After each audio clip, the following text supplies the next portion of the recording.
welcome to my channel. My name is Kathy. If you are new here, thanks so much for stopping by. If we've painted together before, welcome back. I'm glad you're here. Today's technique video is on how to paint a cherry blossom tree. So let's take a look at the supplies that we're going to be using and we will get started. We have 4 colors today. We have wicker white, we have baby pink, bright pink, and dark brown. These are FolkArt multi-surface paints. Now, this is not a sponsored video. I just believe in sharing with you guys the paints that I use and that I've used for years, so I know they work well with this technique. I will, in the description of the video, list all the colors that we're using as well as all the rest of the supplies. So those will be there for you guys to refer back to later. If you can't remember a certain color or what size brush we used, it'll be in the description for you. So in addition to our 4 colors of paint, we have a couple different brushes. We are going to be using a Scruffy brush today. I brought out 2 different sizes just so we can talk about the difference between the two. It really just kind of depends on the size project that you'll be using. But this one is a 1/2 inch Scruffy brush, and this looks like just an old beat up brush. We'll talk more about how this brush works as we get a little further along, but this is a 1/2 inch Scruffy and this is a 1/4 inch Scruffy, so you can see just a little bit of the size difference there. And then we also have a #1 liner brush. Okay, these are FolkArt 1-stroke paint brushes. That website will also be listed in the description if you're wondering where to buy these brushes.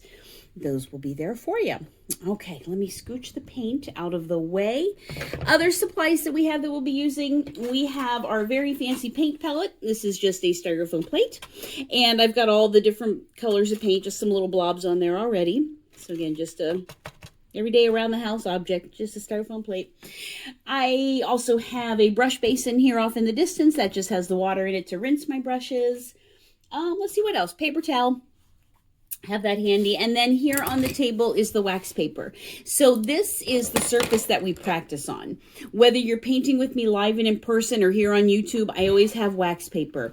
It's a really smooth surface. You can buy a roll of it for just a couple bucks. So it's very economical, but it's a great practice surface. So everything we do, we practice here first before going to our good surface. So for example, if you were painting a cherry blossom tree canvas, then we would practice building the tree and how to pounce on here first, and then you'd put it on your canvas. Okay, so let's take a look. Here is our little inspiration for today. This is just a little piece of cardstock, super cute for like a greeting card. But this is our cherry blossom tree. So we're going to build it basically in stages. We're going to start with the trunk and the branches. So we'll talk about how to do that. And then we will use one of those Scruffy brushes to do our pouncing. And we will pounce 3 different colors of blossoms on here. Okay, so let me grab our brush and we are going to start by building the trunk. So we're going to grab that little #1 liner brush. And we're going to hop over to our paint here. And we're going to load the brown paint on this little skinny brush.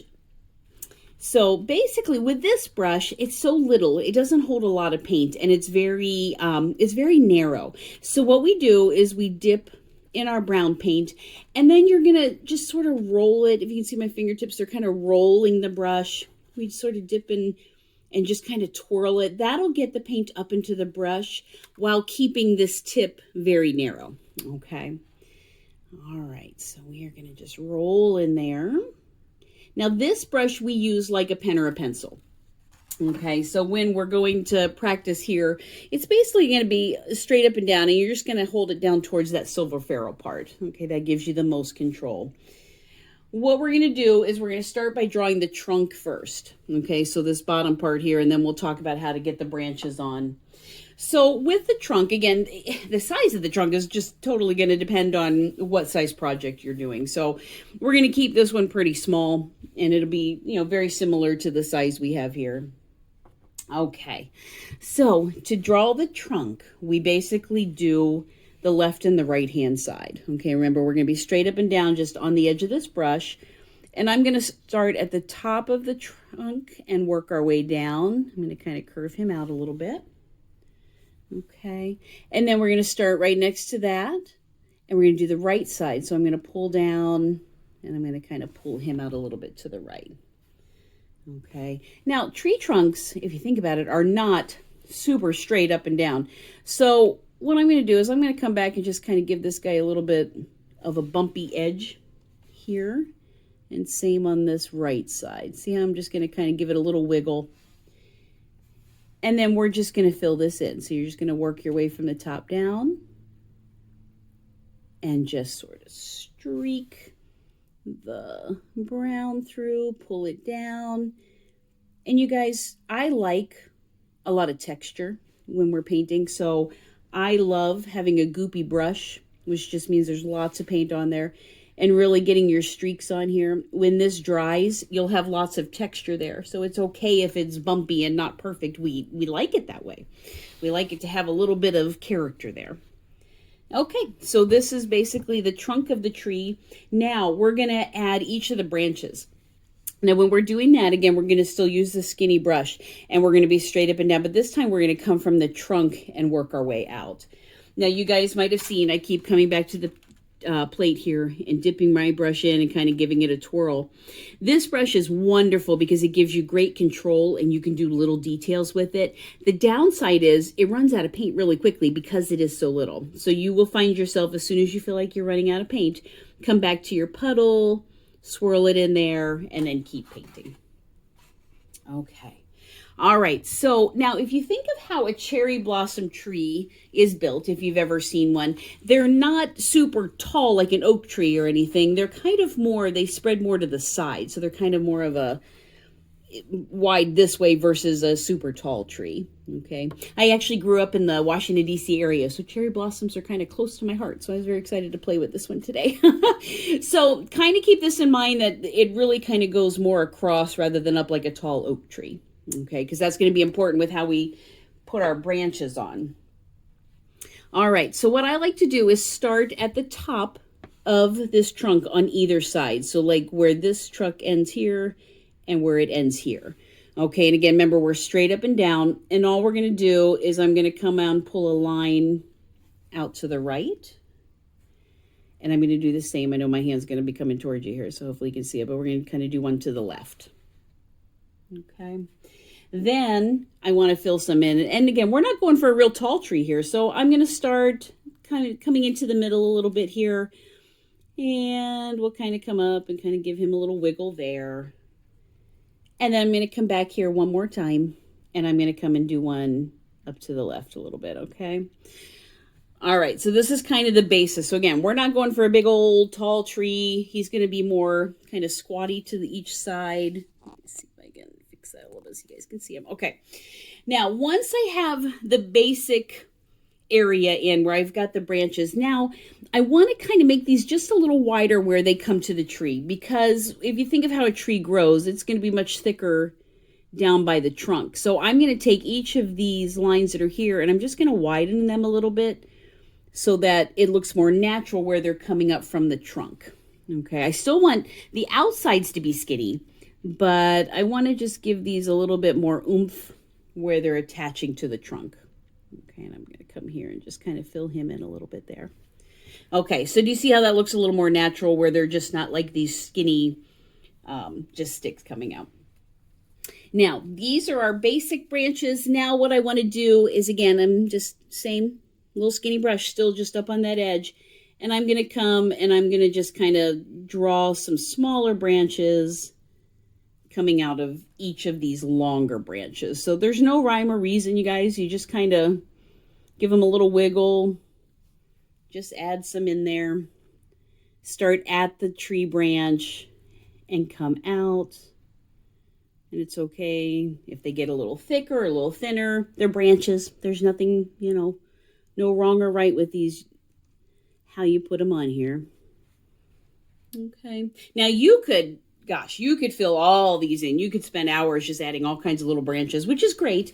But really the biggest thing right now is just kind of getting them in place, because we're going to cover them up with cherry blossoms here shortly. So it's okay if you don't have an overabundance of branches. We will also do a video on doing a fall tree. It's going to be very similar. And then you'll have the big thick branches also. But for today, we just kind of need some thinner ones here that just sort of give you a base so you know where to pounce your little cherry blossoms, which we will do here next. Okay, we are done with that little skinny brush, so I just put it over in my water. And now I'm going to grab these Scruffy brushes. So let's talk about this for a sec while this dries here, just for a quick sec. So these are our two sizes. Remember we said we have a 1/2 inch and a 1/4 inch. So obviously this one's a little bigger. This one's a little smaller. So if you were painting on a bigger canvas, I would go with at least the 1/2 inch size, if not bigger. There is a 1 inch size also. Or if you're painting on a smaller project, you can use this little skinny one. Now, the cool thing about these brushes is they are meant to look like just an old beat up paintbrush that's just been sitting around for a while. When you use them, you will see we actually paint by tapping things up and down, which I'm going to show you. But it's meant to just look really fluffy and scruffy and give your pouncing, it's called, some texture. So we use this, gosh, if we're pouncing mossy grass or snow or snowmen, the inside of a sunflower we use, and I'll have a video on that soon. We use this brush for the center of the sunflower to really kind of give it some texture. So that's kind of the idea behind these two brushes. They are a natural hair. Most of the other brushes that I paint with are synthetic. So this one is just a little bit different, but it truly is one of my favorite brushes. It's just the texture that it gives is just very fun. All right, I'm just going to kind of fluff it out here a little bit. Now, my tree is probably still a little wet, but in the interest of time, we're going to go forward. So we're just going to pounce over it. So we're going to start by building. Let me talk about the colors here. We're going to start with pouncing the pale pink and the white first. And then we're going to come back with this hot pink over top of that. And then we'll see, we might add just a little bit more in white light pink on top of it. So it's all about layering. Now, if you will take a look at the shape here, and I'm going to show you how this pouncing works and how to get the paint on the brush, but take a look at the shape. So we have our branches here, but we've also pounced all over the place. So you can see this area here, it's pounced, but there's not a branch attached to it, and that's okay. I don't want you to feel like you have to pounce along each branch only. We're going to pounce all over here to get this shape, and it's okay if it's not attached to a branch. So I hope that makes sense. Okay, so we are going to come back to our tray now, and we are going to double load this little Scruffy brush here. And what that means is we're basically putting two colors of paint on one brush, okay? And we're going to start with this pale pink and the white. So what I'm going to do, my brush is going to be straight up and down. I'm going to dip 1/2 of that tiny little brush in the pink and the other half in the white. You can kind of see it there. And then in between these two, I am going to pounce straight up and down, and I'm going to create what's called a blending spot. Okay, and what we're doing is we're working the paint up into the brush, double loading. Okay, we're going to do this a couple times, you guys. So I'm going to just put it here so I'm not shaking the camera, but I'm going to dip in the pink, dip in the white, and then pounce up and down. Can you hear the brush as it's tapping? That's what I want you to do, because it'll give you this really nice spread out blending spot. Your bristles are really like fanning out, and we are working a lot of paint up into this brush. Okay, so you can kind of see it there. All right, I'm going to put it over this side, but I'm going to do that 1 or 2 more times. Dip in each corner, pounce. Dip in each corner, pounce. Okay. And now you can see there's really a lot on there. Okay, so what I like to do is when we're coming back to our tree here, I don't want you just to pounce in a straight line. If you do, it just ends up looking kind of like a weird caterpillar. So that's not the look we're going for. What I want you to do is kind of pounce around in circles. Okay, they don't have to be really tight circles. More of just kind of, think of like a big snowball as you're painting. You just kind of want to pounce around, and then we're just going to fill it in. Okay, now don't be alarmed. I do still have some brown here, so it probably will pick up some of that in the cherry blossoms. We're not going to worry about that. If you're painting at home, maybe give it a few minutes and let it dry first, but we're just going forward. Okay, so I'm going to start with my brush straight up and down. In this case, it does not matter if the pink is on the top or the bottom, because we're going to be moving all over. And all we're going to do is I'm going to start tapping, okay? There's no wrong or right way. We're just tapping all over. Okay, I'm going to come here, and we're just going to tap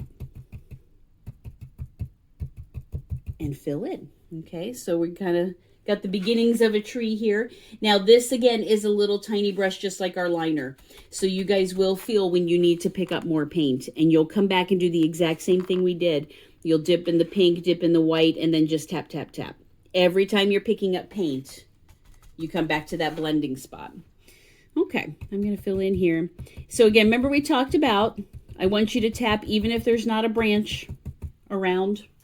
We're going to fill this whole area in. Okay, and just tapping. You can hear the sound hopefully on the video and kind of get a feel. This is a great stress reliever brush. If you're having a bad day, this is just a wonderful thing to just beat on this brush a little bit to give you give you a little stress relief. All right, I'm going to pick up just a little bit more. I'm going to fill in. I really like my cherry blossom trees to be kind of a little bit rounded, but not a perfect round shape because they kind of, again, remember they grow this way. Okay, we've got a really nice base going here. Now, as you're pouncing, you can see, and I'll hold this up too as we get a little closer to the end, but you can see pink, you can see white, you can see a combination of the two. You can still see some branches peeking through here and there, and that's awesome. What you don't want to do is make this really solid so then it becomes muddy and you don't see the individual pouncings. You want to kind of leave a little bit of space, like there's some areas here and here and here where it's not filled in, and that's what you want. You want it to just have a little bit of airiness where you can still see the branches, but you're really kind of getting the color on there. Okay, now what we want to do is work that dark pink in a little bit. I am not going to rinse this brush. I'm going to come to my paper towel and I'm going to wipe off the extra pink and white that's on there. But there is still some of the brush, and that's okay, because what we're going to do is now we're going to come back to this hot pink and we're going to use the same brush without rinsing it and work some of that in. Now, what I will tell you on this hot pink, this is a bright color. So what I'm going to tell you is we're going to dip in here into the paint and come over and tap to the side. I'm going to scooch away. I'm shaking the camera again. But I really want you to kind of work that around, but see how it looks kind of faint now. We don't want this hot pink to be super goopy. We don't want big big globs of hot pink working through here. We want just kind of a faint hot pink. So again, you're going to pick up the paint. You're going to come over to your plate and actually try to tap most of it out so that when you get to the brush, it's just a basic coating on there. It's not really thick, if that makes sense. Okay, now what we want to do is we just want to kind of sporadically place some of this hot pink just to kind of give it a third color worked in and some brightness. Okay, so I'm going to start and I'm just going to come around. Now, not quite as tight of circle as what we did before. Okay, and not nearly as much as we did before. Do you see how the hot pink is on there now? Okay, I'm going to come back now, back to my paper towel, wipe off the hot pink. And I'm going to come back to this blending spot with the pale pink and white that we had. And I'm going to tap in that a little bit. And then I'm going to go over where I just did the hot pink. I'm not trying to cover it up. I just want to soften it a little bit, so the hot pink isn't quite jumping out as bright. Okay, and the cool thing about this pouncy method is that you can do layer after layer. So you could start with that white and pale pink, do some hot pink, do some more white and pale pink. That's perfectly okay. But remember, we want to make sure we have some open spots in there, just so you can kind of still see some of the branches. You know, get some light going through there, so it's not one big blob of paint. Okay, I'm going to come down here, and I'm just going to tap with that light pink. We'll do some on the bottom here. Almost like some blossoms had fallen on the ground, just to give a little color at the bottom here. There's a little bit of hot pink. Okay. Super cute. Very fun, very springy. I just love this little tree. So here is back to the card that we started with. This was our inspiration. And again, just a piece of cardstock, you guys. You could pounce this on a piece of scrapbook paper or a greeting card. Very fun. All right, let me hold this up so you can see what we pounced on our wax paper. And then I do have one more canvas to show you too, so you can kind of get some inspiration from that. Okay. All right, so let's take a look. Do you see how you can still see the branches, some airiness there? Look at the tree trunk too. Remember how we striped that with that little skinny brush? And you can really see the texture coming through, which is really neat. As that dries, you'll see that. Okay. All right, let me put this guy here. Let me show you one other project. This is one, this is a canvas. It's an 11 by 14, so it's a little bit bigger. So let me see what I can get in the shot here. But I started this canvas with a silver metallic background. And there is also like a royal blue, almost like a navy blue worked in also. Let me see if I can pick this up a little bit so you can see the shimmer. So that is a silver metallic background. And it's just really neat because it does shimmer. It has a little glisten to it. And then there's also, you can kind of see through here, a little bit of that navy color worked into, and some white in that background. We're going to have some YouTube videos coming out on painting some backgrounds too, so I'll give you some guidance for that. But here is, you can see these have a little skinnier trunks than what we did, but here's our wispy branches kind of running through. And it's the same colors that we did. It's pale pink and white and the bright pink. Let me see. Hopefully you guys can see that sheen because it really, that silver up against that pink turned out so pretty. I just love it. Just love it. This is one of my all-time favorite canvases. Okay. All right. Well, that is our cherry blossoms for today. If you guys enjoyed the video, please hit that like button. That just lets me know that you enjoyed it. There is also a subscribe button if you would consider hitting that. That just will let you know the next time I upload videos to the channel. You'll get notified that there's a new video to watch.